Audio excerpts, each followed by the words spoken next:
Many of us actually don't know about the Prophet ﷺ. The Prophet ﷺ was known to be someone who had a good sense of humor. كان يمازح صحابته رضي الله عنه وارضاه أجمعين. He used to joke, but of course in the right manner, in the right time. So one day when Julaybi passed by, the Prophet ﷺ called him. He said, "Ya Julaybi, ألا تتزوج? Why aren't you going to get married?" So Julaybi knows who he is and knows what people think of him. So he responded to the Prophet ﷺ, وَمَنْ يُزَوِّجُنِي يَا رَسُولَ اللَّهِ. He said, who will, give his daughter or his sister in marriage to this poor guy? Who?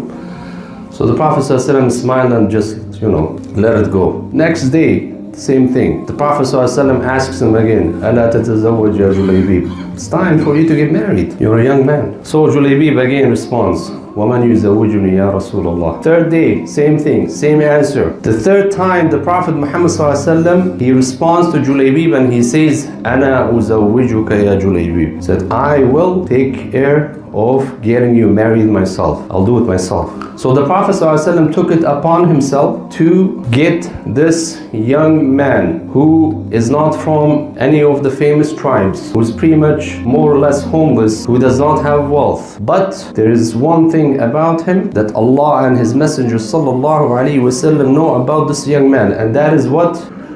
Al-khuluq wad-din. The characteristics, the trustworthiness, the commitment that this young man has to Allah and His Messenger ﷺ. So it was a normal practice, my brothers and sisters in Islam, for people to come to the Prophet ﷺ, and basically say that I have a young daughter that is at the age of marriage and so on and so forth, and they would seek the advice and the consultation of the Prophet ﷺ.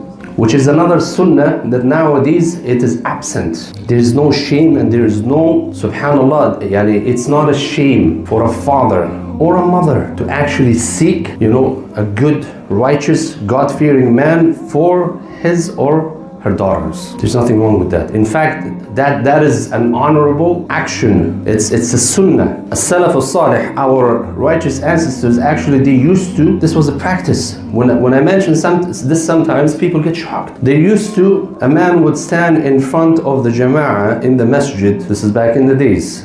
The good old days, I should say. The gold old days. The man would stand up, the father would stand up and would say that I have 3 or 4 or 2, whatever number of daughters he has, and he would say that they are an amana on my shoulder. I want someone else to take over this amana. And people would understand that this man is basically seeking righteous, trustworthy, hardworking men to marry his daughters.